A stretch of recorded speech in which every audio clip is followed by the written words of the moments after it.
Auto driver ಅಂದರೆ especially so auto driver ಪ್ರತಿಯೊಂದು back ಸೈಡಲ್ಲೂ ಕಾಣಿಸೋದು. Darshan ನಾ ಏನು ಹೇಳ್ತಾ ಇದ್ದೀನಿ, ಆತನಲ್ಲಿ ತಕ್ಷಣ ಸ್ಪಂದಿಸುವಂಥ ಮನೋಭಾವನೆ. ಈಗ ನಾವು ಒಬ್ಬ ಕಲಾವಿದರಿಗೆ ನಮ್ಮಿಂದ ಆಗಿದ್ದು ತಿಂಗಳಿಗೆ ಇಷ್ಟು ಅಂತ ನಾವೇನೋ ಕಳಿಸ್ತಾ ಇದ್ದೀವಿ.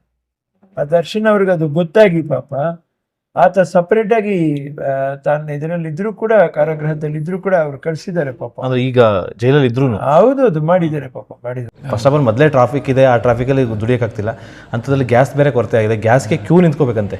ಸೊ ಈ ಥರ ಸಮಸ್ಯೆಯಲ್ಲಿ ನೀವೊಂದಿಷ್ಟು ನಿಮ್ಮ ಕೈಲಾದ ಸಹಾಯ ಮಾಡ್ತಾಯಿದ್ದೀರಾ. ಸೊ ಒಂದು ಒಳ್ಳೆ ಉದ್ದೇಶ ಇಟ್ಕೊಂಡು ಯಾಕೆ ಇಷ್ಟೊಂದು ಇದು ನಮಗೆ ಏನು ಅನ್ನಿಸ್ತಾ ಇದೆ ಅಂದರೆ, ನಾನು ನೋಡಿದೆ ಈ ಪರಿಸ್ಥಿತಿ, ಕೊರೋನಾನಲ್ಲಿ ಒಂದು ಸಾರಿ ನೋಡಿದ್ವಿ ನಾವು ಈ ಪರಿಸ್ಥಿತಿ. ನಮ್ಮಮ್ಮ ಅವರಿದ್ದಾಗ ಅವ್ರು ಹಾಗೆ ಮಾಡಿದರು. ಸೊ ಇದು ಈ ವಾರದಿಂದ ನಾನು LPG ಪರಿಸ್ಥಿತಿ ನೋಡಿದಾಗ ಎಲ್ಲ ವಾಹಿನಿಗಳಲ್ಲೂ ಪಾಪ ಹೆಣ್ಮಕ್ಳು ಎಲ್ಲರೂ ಕಣ್ಣೀರು ಹಾಕೊಳ್ಳುವಂಥ ಪರಿಸ್ಥಿತಿ. ರಾಜ್ಯದಾದ್ಯಂತ ನಾವು ಮಾಡೋದು ಕಷ್ಟ ಆಗ್ಬೋದು. ನಮ್ಮ ನೆಲಮಂಗಲ ಆದರೂ ಇಲ್ಲಿ ಎಷ್ಟು ಜನ ಇದ್ದಾರೆ ಅಂತ ವಿಚಾರಿಸಿ ಪಾಪ LPG ಅವ್ರಿಗೆ ಮಾತ್ರ ಪಾಪ ಎಮರ್ಜೆನ್ಸಿಗೆ ಆಗಲಿ ಅಂತ ಹೇಳ್ಬಿಟ್ಟು ಪಾಪ ಈ ತೊಂದರೆ ಇದೆ ಅವರಿಗೆ, ಪಾಪ ಊಟಕ್ಕೂ ಕಷ್ಟ ಇದೆ ಅಂದಾಗ ಅದು ನೋಡಿದಾಗ ಮನಸ್ಸಿಗೆ ಹೊಟ್ಟೆ ಹೊಡೆದೋಗುತ್ತೆ. ಅಂದರೆ ಯಾರಾದರೂ ಕೇಳ್ಕೊಂಡ್ರೆ ಈ ಥರ ಕಷ್ಟ ಆಗ್ತಿದೆ ಅಂತ ನೀವು ಸ್ವಇಚ್ಛೆಯಿಂದನೇ? ಯಾರು ಕೇಳಿ, ನಾನು ಸ್ವಇಚ್ಛೆಯಿಂದನೇ ಪಾಪ ಅವ್ರು ಮಾಡೋಣ, ಯಾವ ಉದ್ದೇಶವೂ ಇಲ್ಲ. ನಾವು ಸ್ವಲ್ಪ ಆದರೂ ನಾವು ಮಾನವೀಯತೆ ಇರಬೇಕು. ಎಷ್ಟಕ್ಕೋ ಹೋಗ್ತೀವಿ, ಲೋ ಖರ್ಚು ಮಾಡ್ತೀವಿ, ಆದಾಯ ತೆರಿಗೆ ಕಟ್ತೀವಿ, ಎಲ್ಲ ಒಂದು ಕಡೆ ನಾವು ಸರಿ ಇಲ್ಲಿ ಅದು ಕಟ್ಟರೆ ಅದ್ರ ಪಾಡಿಗೆ ಹೋಗುತ್ತೆ. ಇಷ್ಟು ಜನ ಇದ್ದಾರೆ ನಮ್ಮ ಜೊತೆಲಿ, ಇದು ಯಾವಾಗಲೂ ಆಗಿಲ್ಲ. ಈ ಥರ ಯುದ್ಧದ ಪ್ರಯುಕ್ತ ಹಿಂಗಾಗಿರೋದ್ರಿಂದ ನಮ್ಮಿಂದ ಏನು ಸಾಧ್ಯ ನಾವು ಸ್ಪಂದಿಸಬೇಕು. ಇದು ನಮ್ಮ ತಾಯಿಯವರು ಹೇಳ್ಕೊಟ್ಟಿರೋದು ಯಾವಾಗಲೂ. ಯಾವುದೇ ಯಾರಿಗೂ ವಿರೋಧವಾಗೋ ಇಲ್ಲ ನಾನು ಹಿಂಗೆ ಮಾಡ್ತೀನಿ ನೋಡೋದಿಲ್ಲ, ಏನೂ ಇಲ್ಲ ನಮ್ಗೆ ಆ ಥರದ್ದು ಯಾವ ಆಸೆನೂ ಇಲ್ಲ. ಇಲ್ಲ, ನೀವು ಯಾವತ್ತೂ ಯಾರನ್ನೂ ಇದು ಬೈಯೋದಿಲ್ಲ ಬಿಡಿ, ಅಂದರೆ ಯಾವ ಸರ್ಕಾರ ಆಗಲಿ ಆಮೇಲೆ ಇಂಥ ಸಮಯದಲ್ಲಿ ನನಗೆ ನೆನಪಾಗೋದೇನಪ್ಪ ಅಂದರೆ, ಈಗ ಚಿತ್ರನಟರಲ್ಲಿ ಆಟೋ ಡ್ರೈವರ್ ಅಂದರೆ ಎಸ್ಪೆಷಲಿ ಸೊ ಆಟೋ ಡ್ರೈವರ್ ಪ್ರತಿಯೊಂದು ಬ್ಯಾಕ್ ಸೈಡಲ್ಲೂ ಕಾಣಿಸೋದು ದರ್ಶನ್ ಅವರು. ಸೊ ಇಂಥ ಸಮಯದಲ್ಲಿ ಅವ್ರು ಇದ್ದಿದ್ರೆ ಎಷ್ಟೋ ತುಂಬ ಹೆಲ್ಪ್ ಆಗೋದು. ದರ್ಶನ್ ಅವರು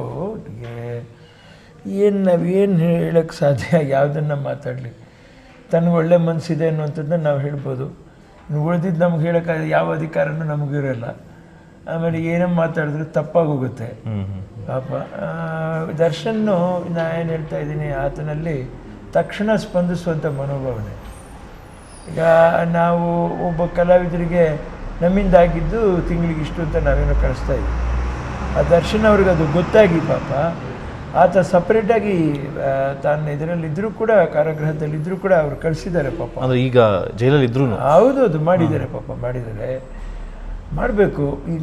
ಈಗ ಹೇಗೆ ಈ ಜನ ನಮ್ಮನ್ನು 10 ರೂಪಾಯಿ ಹಾಕಿ ಅಥವಾ 50 ರೂಪಾಯಿ ಹಾಕಿ ಕಾಲದಿಂದ ನಾನು ಹೇಳ್ತಾ ಇರೋದು, ಇವತ್ತಿಗೆ 100-200 ರೂಪಾಯಿ ಹಾಕಿ ಎಲ್ಲವನ್ನೂ ಬಿಟ್ಟು ಅವ್ರು ಬಂದು ನಮ್ಮ ಚಿತ್ರಗಳನ್ನ ನೋಡಿ ನಮ್ಮನ್ನು ಒಂದು ವ್ಯಕ್ತಿ ಮಾಡ್ತಾರೆ. ಹೌದು.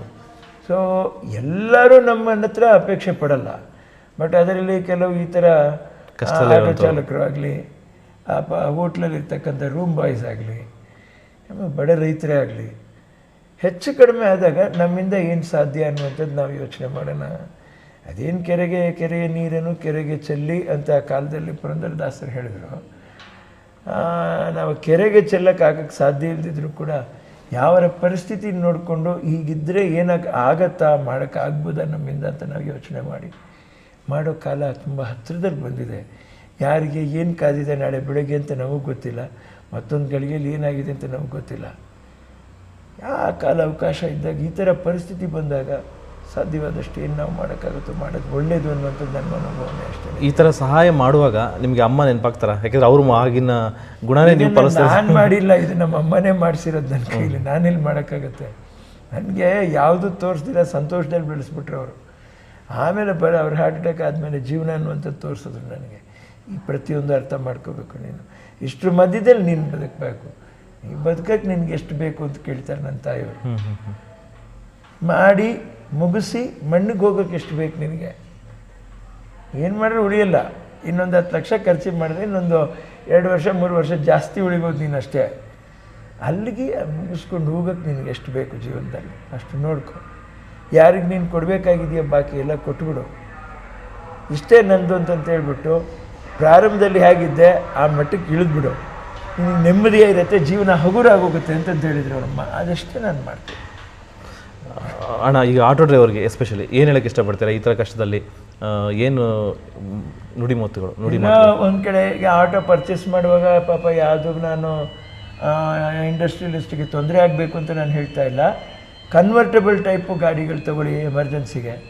ಒಂದು ಕಡೆ ನಿಮಗೆ ಅದು CNG ಬರ್ತಾ ಇದೆ, ಅದಾಗುತ್ತೆ. ಕನ್ವರ್ಟಬಲ್ ಟೈಪು, ಇಲ್ಲ ಪೆಟ್ರೋಲು, ಇಲ್ಲ ನೆಕ್ಸ್ಟ್ ಆಪ್ಷನ್ ಹೋಗುವ ಎಲೆಕ್ಟ್ರಿಕ್ ಬರ್ತಾ ಇದೆ, ಎಲೆಕ್ಟ್ರಿಕ್ ಹೋಗಿ ಆಮೇಲೆ ಮೇಂಟೆನೆನ್ಸ್ ಚೆನ್ನಾಗಿ ಅರ್ಥ ಮಾಡ್ಕೊಡಿ.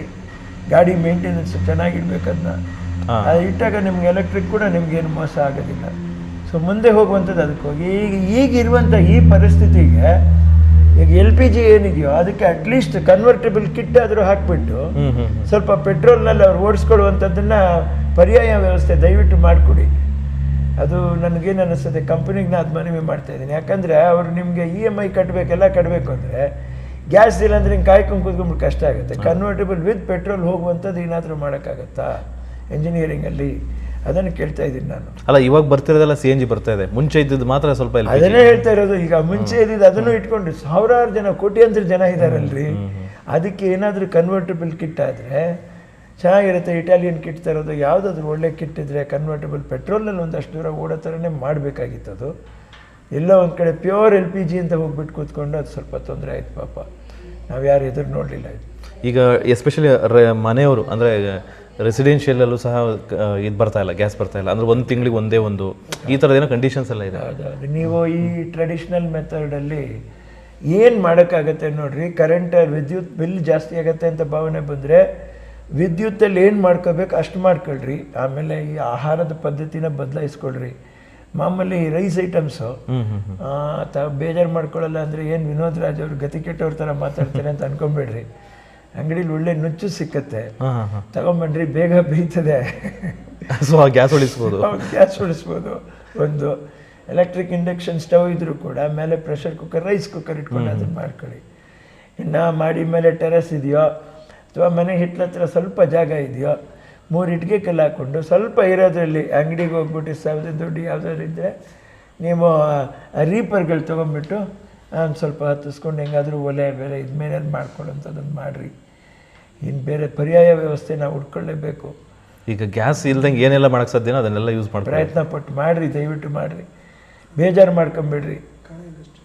ಓಕೆ, ಈಗ ಈ ಇಂಡಸ್ಟ್ರಿ ವಿಚಾರಕ್ಕೆ ಬಂದರೆ, ಯಾಕೆಂದರೆ ನಿಮ್ಮ ಅದ್ರ ಬಗ್ಗೆ ಕೇಳಲೇಬೇಕು, ನೀವು ಇಂಡಸ್ಟ್ರಿ ಅವ್ರು ಆಗಿದ್ದವರಿಂದ. ಈ ಕನ್ನಡ ಇಂಡಸ್ಟ್ರಿಯಲ್ಲಿ ಸಿನಿಮಾಗಳು ತೆಗೆಯೋದೇ ಕಷ್ಟ, ತೆಗೆದ್ಮೇಲೆ ಅದನ್ನ ಓಡಿಸೋದು ಇನ್ನೂ ಕಷ್ಟ. ಸೊ ಈ ಥರ ಪರಿಸ್ಥಿತಿ ಇದೆ. ಅದರಲ್ಲಿ ಕೆಲವು ನಟರು, ಸ್ಟಾರ್ ನಟರುಗಳು ಅಂತ ನಾವು ಬಂದಾಗ ಒಂದಿಷ್ಟು ನಟರುಗಳಿದ್ದರು. ಅದರಲ್ಲಿ ಅವ್ರ ಸಿನಿಮಾಗಳು ಬಂದರೆ ಮಾತ್ರ ಬೇರೆಯವ್ರಿಗೆ ಕೆಲಸ ಸಿಗುತ್ತೆ. ಅಂದರೆ ಸ್ಟಾರ್ ನಟ ಸಿನಿಮಾಗಳು ಬಂದಾಗ ಪಾಪ ಹೆಂಗಿರುತ್ತೆ. ನಾನು ಫಸ್ಟು ಇಂಡಸ್ಟ್ರಿನಲ್ಲಿ ಇವತ್ತಿನ ತಲೆಮಾರಿನ ಉದಯೋನ್ಮುಖ ಕಲಾವಿದರು, ಆಮೇಲೆ ಬೆಳೆದು ನಿಂತಿರುವಂಥ ಕಲಾವಿದರು ಎಲ್ರಿಗೂ ನಾನು ಹೇಳ್ಕೊಡ್ತಾ ಇರೋದೇನು ಅಂದರೆ ಒಗ್ಗಟ್ಟಾಗಿರಿ. ಒಗ್ಗಟ್ಟಲ್ಲಿ ಬಲ ಇದೆ. ಇವತ್ತು ಈ ಕದನ ವಿರಾಮ ಆಗೋಕ್ಕೋಸ್ಕರ ಕೂಡ ಏನು ಕಾರಣ ಅಂತ ನೀವು ತಿಳ್ಕೊಳ್ರಿ ದಯವಿಟ್ಟು. ನಾನು ಈ ಮಾತು ಹೇಳ್ತಾ ಇದ್ದೀನಿ. ಇರಾನ್ನ ಮಹಿಳೆಯರು, ಪುರುಷರು ಇಬ್ಬರು ಸೇರಿಕೊಂಡು ಬಾವುಟನ್ನು ತಗೊಂಡು ನಮ್ಮೆಲ್ಲ ಹಾಕ್ತೀರಾ ಬಾಂಬ್ ಹಾಕಿ ಅಂತಂತೇಳಿ ಬಾವುಟ ಎಳೆದು ಆಕಾಶ ಡೌನ್ ನಿಂತ್ಕೊಂಡ್ರಲ್ಲ, ಅಲ್ಲಿ ಕದನ ವಿರಾಮ ಆಗೇ ಆಗೋಯ್ತು. ನಮ್ಮನ್ನು ತಗೊಂಡು ನೀವೇನಾದರೂ ಮಾಡ್ಕೊಳ್ಳಿ ಅಂತ ಹೇಳಿದಾಗ ನಿಮ್ಮನ್ನು ತಗೊಳ್ಳುವಂಥ ಕೆಲಸ ಇವತ್ತು ಪ್ರಪಂಚ ಮೆಚ್ಚಲ್ಲ ಅನ್ನುವಂಥದ್ದೇ. ಆ ಕದನ ವಿರಾಮ ಅದಕ್ಕೋಸ್ಕರನೇ ಬಂದು. ಯಾರು 108 ಹೇಳ್ಕೊಬೋದು, ನಮ್ಮ ಕಂಡೀಷನ್ಸ್ ಹೀಗೆ, ನಿಮ್ಮ ಕಂಡೀಷನ್ಸ್ ಹಾಗೆ. ಕಂಡೀಷನ್ ಹೇಳೋರೇ ಇನ್ನೊಂದು ಗಳಿಗೆನಲ್ಲಿ ಇಲ್ದಿರ ಹೋಗ್ಬೋದು. ನಾವೇನು ಕಂಡೀಷನ್ ಹಾಕೋಕ್ಕಾಗತ್ತೆ? ಏನು ನನ್ನ ಚಿತ್ರರಂಗ ಕೇಳ್ತಾ ಇರೋದು ಈ ಒಗ್ಗಟ್ಟು ನಮ್ಮಲ್ಲಿ ಬಂದುಬಿಟ್ರೆ ನಾನು ಕನ್ನಡ ಚಿತ್ರರಂಗ ಟಾಪ್ ಆಗಿರ್ತದೆ, ಏನು ತೊಂದರೆ ಇಲ್ಲ. ಇವತ್ತು ಒಂದು ತಿಳ್ಕೊಳ್ಳಿ, ವಿನೋದ್ ರಾಜ್ ಏನೋ ಮುಟ್ಟಳ ಹೇಳ್ತಾ ಇದ್ದಾನೋ ಅಥವಾ ಒಂದು ಅರಿವಿಗೆ ಹೇಳ್ತಾ ಇದ್ದಾನೋ ಅಂತ ತಿಳ್ಕೊಳ್ರಿ ಅಷ್ಟೇ. ನಾನೇನು ನನಗೇನು ಗೊತ್ತಿದೆ ಅಂತ ನಾನು ಮಾತಾಡ್ತಾ ಇಲ್ಲ. ನೋಡಿರಿ, ನೀವು ಬೆಳೆದಿದ್ದೀರ, ಹೊರಗೆ ನೋಡಬೇಕಾಗಿಲ್ಲ. ಮತ್ತೆ ನೀವು ಬೆಳೀತಾ ಇದ್ದೀರಾ ಅಂತಂತ ಹೇಳ್ಬಿಟ್ಟು ನೀವು ಬೆಳೆದಿದ್ದೀರ. ನಿಮ್ಮ ಸ್ಥಾನ ನಿಮ್ಗೆ ಯಾವತ್ತಿಗೂ ಇದ್ದೇ ಇರುತ್ತೆ. ಸ್ವಲ್ಪ ಇಳಿಮುಖ ಇರುತ್ತೆ, ಆಮೇಲೆ ಅದು ಸರಿ ಹೋಗುತ್ತೆ. ಆದರೆ ನಿಮ್ಮ ಯೋಗ್ಯತೆಯನ್ನು ಯಾರೂ ಕಳಿಯೋಕ್ಕಾಗೋದಿಲ್ಲ. ಆ ಧೈರ್ಯನ ನೀವು ಮನಸ್ಸಲ್ಲಿ ಇಟ್ಕೊಳ್ಳಿ. ಈಚೆ ಬನ್ನಿ. ನೀವೆಲ್ಲ ಯಾರು, ನಿಮ್ಮ ಸ್ನೇಹಿತರು ಯಾರು, ನಿಮ್ಮ ತಮ್ಮಂದಿರು ಯಾರು, ಎಲ್ಲರನ್ನೂ ಸೇರಿ ಬೆಳೆಸ್ರಿ. ಅವ್ರ ಜೊತೆ ನೀವು ಪಾತ್ರನೂ ಮಾಡಿರಿ, ಅಭಿನಯನೂ ಮಾಡಿ. ಇವ್ರು ಬೇರೆ ಅವ್ರು ಬೇರೆ ಅಂದ್ಕೊಂಬೇಡಿ. ಎಷ್ಟೋ ಗಲಾಟೆಗಳಾಗುತ್ತೆ, ಬಾಯಿ ತಪ್ಪಿ ಮಾತುಗಳು ಬಂದುಬಿಡ್ತದೆ. ಕ್ಷಮೆ ಎನ್ನುವಂಥದ್ದು ಶಿವನ ಸಮಾನ. ನೀವು ಕ್ಷಮಿಸಿ. ಪರಮೇಶ್ವರ ಎಷ್ಟೋ ಕ್ಷಮೆ ಕೊಟ್ಟಿದ್ದಾನೆ. ಪರಮಾತ್ಮ ಕೂಡ ಅವನು ಬ್ರಹ್ಮನ ತಲೆನ ಶರನ ಕಡ್ದುಬಿಟ್ಟು ಕೈಗೆ ಅವನಿಗೂ ಕಪಾಲ ಬಂದುಬಿಡ್ತು, ಭಿಕ್ಷೆ ಎತ್ತಿದ್ದಾನೆ. ಪರಮಾತ್ಮನಿಗಿನ್ನ ದೊಡ್ಡವರಾಗಕ್ಕೆ ನಾವು ಯಾಕೆ ಪ್ರಯತ್ನ ಪಡಬೇಕು? ನಾನು ಯಾಕೆ ಕೆಳಗೆ ತಲೆ ಬಗ್ಬೇಕು ಅಂತ ಹೇಳಲೇಬೇಡಿ. ಶಿವನೇ ತಲೆ ಬಗ್ಗೆ ಬ್ರಹ್ಮ ಕಪಾಲ ಹಿಡ್ಕೊಂಡು ಭಿಕ್ಷೆ ಬೇಡಿದ್ದಾನೆ. ಯಾಕಂದರೆ ಇಲ್ಲ ಒಂದು ಕಡೆ ಅವನಲ್ಲಿ ಕೂಡ ಅಹಂ ಇದ್ದಿದ್ದಕ್ಕೇ ಆ ಕಪಾಲ ಕೈಗೆ ಸಿಕ್ತು. ಯಾರಿಗೂ ಕೋಪದಲ್ಲಿ ಶಿರಚ್ಛೇದನ ಮಾಡುವಂಥ ಒಂದು ಅಧಿಕಾರ ಆ ಕಾಲದಲ್ಲೇ ಧರ್ಮ ಕೊಟ್ಟಿಲ್ಲ. ಈ ಕಾಲದಲ್ಲಿ ನಾವು ಯಾಕೆ ಅಷ್ಟು ಒಂದು ಅಹಂಕಾರಕ್ಕೆ ತಲುಪಬೇಕು ಜೀವನದಲ್ಲಿ? ಬೇಡ, ಅದು ಬಿಟ್ಬಿಡೋಣ. ಬಿಟ್ಬಿಟ್ಟು ನಾವು ಎಲ್ಲರೂ ಒಂದೇ ಅನ್ನುವಂಥದ್ದು ಭಾವನೆಯಲ್ಲಿ ಬರೋಣ. ಯಾಕೆ ಈ ಮಾತು? ಕರ್ನಾಟಕದ ಹಿತಕ್ಕೋಸ್ಕರ, ಕನ್ನಡ ಚಿತ್ರರಂಗದ ಹಿತಕ್ಕೋಸ್ಕರ, ಅಲ್ಲಿ ಕೆಲಸ ಮಾಡ್ತಕ್ಕಂಥ ಬ್ಯಾಕ್ ಸೈಡಲ್ಲಿ ಕೆಲಸ ಮಾಡೋಂಥ ಕೆಲಸಗಾರರಿಗೋಸ್ಕರ. ಇಷ್ಟು ಹೇಳಿ ನೀವೇ ಎಲ್ಲಿಗೂ ಹೋಗಲ್ಲಲ್ಲ ವಿನೋದ್ ರಾಜ್ ಅವರೇ ಅಂತೇಳಿ. ನಾನು ಎಲ್ಲೂ ಹೋಗದಿರುವಂಥ ಪರಿಸ್ಥಿತಿ ನನಗಾಗಿದೆ, ಅದಕ್ಕೆ ನಾನು ಹೋಗ್ತಾ ಇಲ್ಲ. ನಾನು ಎಲ್ಲ ಲೆಕ್ಕನೂ ನೋಡೋನು ನಾನೇನೆ, ಎಲ್ಲನೂ ನಾನೇನೆ. ನನ್ನ ಬಟ್ಟೆ ನಾನೇ ಒಗಿತೀನಿ, ನನ್ನ ಮುಸ್ರೆ ನಾನೇ ತೆಗ್ತೀನಿ. ಎಷ್ಟು ಜನಗಳಿಗೆ ತೊಂದರೆ ಕೊಡೋಕ್ಕಾಗಬಾರ್ದು ಅಷ್ಟನ್ನು ನಾನು ಪ್ರಯತ್ನಪಟ್ಟು ನಾನು ಮಾಡ್ತಾನೆ ಇರ್ತೀನಿ ನನ್ನ ಕೆಲಸನ. ಮತ್ತೊಂದೇ ಒಂದು ಕಿವಿ ಮಾತು, ಒಳ್ಳೆ ಮಾತು, ಅದಕ್ಕೆ ನನಗೆ ಗೊತ್ತಿಲ್ಲ. ಈ ಕಿರುತೆರೆ ತುಂಬಾ ನೀವು ಸಹಾಯ ಮಾಡಿದ್ದೀರ ನಮ್ಮ ಕಲಾವಿದರಿಗೆ, ತುಂಬ ಸಹಾಯ ಮಾಡಿದ್ದೀರ. ನಾನು ಇನ್ನೊಂದು ಮಾತು ಮುಂದೆ ಬಂದು ನಿಮ್ಮನ್ನೇನು ಕೇಳ್ತಾ ಇದ್ದೀನಿ ಅಂದರೆ, ಚಿತ್ರರಂಗನೂ ನಿಮ್ಮ ಒಂದು ಅಂಗ ಅಂತ ತಿಳ್ಕೊಳ್ಳಿ. ಚಿತ್ರರಂಗದ ಬೇರೆ ಕಲಾವಿದರು, ಈಗ ಕೆಲವು ಕಲಾವಿದರಿದ್ದಾಗ ಅವ್ರಿಗೆ ಅವಕಾಶಗಳಿರುತ್ತೆ, ಅವರಿಲ್ಲದೆ ಇದ್ದಾಗ ಅವ್ರಿಗೆ ಅವಕಾಶ ಇರೋಲ್ಲ. ನಾನು ಕೈ ಮುಗಿದು ಕೇಳ್ಕೊತಾ ಇದ್ದೀನಿ, ಎಲ್ಲರಿಗೂ ಅವಕಾಶ ಕೊಡಿ. ಅವಕಾಶ ವಂಚಿತರಾಗಿರ್ತಕ್ಕಂಥ ಎಲ್ಲರಿಗೂ, ಚಿತ್ರರಂಗದವರಿಗೆ ನೀವು ಅವಕಾಶ ಕೊಡ್ರಿ, ದಯವಿಟ್ಟು ಕೊಡ್ರಿ, ಸೃಷ್ಟಿ ಮಾಡಿರಿ. ಎಲ್ಲ ಇದೆ, ಕಲರ್ಸ್ ಇದೆ, ಝೀ ಇದೆ, ಉದಯ ಇದೆ, ದೂರದರ್ಶನ್ ಇದೆ. ಅಲ್ಲಿ ಕೂತ್ಕೊಂಡು ನೀವು ಯಾಕೆ ಒಂದೇ ಥರವಾದ ಒಂದು ಇದನ್ನು ಕೊಡ್ತೀರಾ? ಬದಲಾವಣೆ ಕೊಡಿ. ನಿಮಗೆ ಕಾಂಪಿಟೇಷನ್ ಎಲ್ಲ ಚಾನೆಲ್ಗಳು ಬಂದಿದೆ, ಕೊಡ್ರಿ. ನಾನು ಕುಮಾರಣ್ಣವರ ಇದನ್ನು ಕಸ್ತೂರಿನ ಕೂಡ ನಾನು ಕೈ ಮುಗಿದು ಕೇಳ್ಕೊತಾ ಇದ್ದೀನಿ, ಮಾಡಿಬಿಟ್ಟು ಅವಕಾಶ ಕೊಡಿ, ಧಾರಾವಾಹಿಗಳಿಗೆ ಅವಕಾಶ ಕೊಡಿ, ಬೆಳೀಲಿ, ನಮ್ಮ ಜನ ಬೆಳೀಲಿ. ಅದಕ್ಕೆ ನಾನು ಕಿರುತೆರೆನೂ ಬೆಳಿತೆರೆನೂ ಎರಡನ್ನೂ ಪಕ್ಕದಲ್ಲಿ ಅಣ್ಣ ತಮ್ಮಂದಿರ ಥರ ನೀವು ಬಂದಾಗ ಚಿತ್ರರಂಗ ನಿಜವಾಗ್ಲೂ ಸುಭಿಕ್ಷವಾಗಿರುತ್ತೆ. ಇಲ್ಲಿ ಕೆಲಸ ಇದ್ದಿದ್ದಾಗ, ಇಲ್ಲದೆ ಇದ್ದಾಗ ಅಲ್ಲಿ ಮಾಡ್ತಾರೆ, ಅಲ್ಲಿ ಒಂದು ಸ್ವಲ್ಪ ಇದ್ದಾಗ ಇಲ್ಲೂ ಬರ್ತಾರೆ. ಅವರು ಚಿತ್ರರಂಗದಲ್ಲಿ ಬಂದರೂ ಮತ್ತೆ ನಿಮಗೆ TRP ಇನ್ಕ್ರೀಸ್ ಆಗುತ್ತೆ. ಆ ಮೈಂಡಲ್ಲಿ ಇಡಿ. ನೀವು ಹೇಳೋದು ಬಿಸ್ನೆಸ್ ಮೈಂಡ್ ಇದ್ದ ಬಿಸ್ನೆಸ್ ಮೈಂಡು. ಯಾವ್ದು ಬಿಸ್ನೆಸ್ ಮೈಂಡು? ಒಬ್ಬನ ಬೇಡ ಅನ್ನುವಂಥದ್ದು ಬಿಸ್ನೆಸ್ ಮೈಂಡ್ ಅಲ್ಲ, ಅದು ಮೈಂಡ್ ಆಫ್ ಲಾಸ್. ಬೇಡದಿರೋರನ್ನು ಇಟ್ಕೊಳ್ಳೋವಂಥದ್ದನ್ನೇ ಪ್ರಾಫಿಟ್ಟು. ಕರೆಕ್ಟ್, ಹೌದಲ್ವಾ? ಹೇಳಿ. ಓಕೆ ಅಣ್ಣ, ತುಂಬ ಥ್ಯಾಂಕ್ಸ್. ಒಳ್ಳೆಯದಾಗಲಿ. ಇದೇ ಥರ ಇದು ಇನ್ನಷ್ಟು ಶಕ್ತಿ ಕೊಡಲಿ, ಇದೇ ಥರ ಸಹಾಯ ಮಾಡೋಂಥ ಶಕ್ತಿ ಭಗವಂತ ನಿಮಗೂ ಕೊಡಲಿ, ಆರೋಗ್ಯ ಕೊಡಲಿ.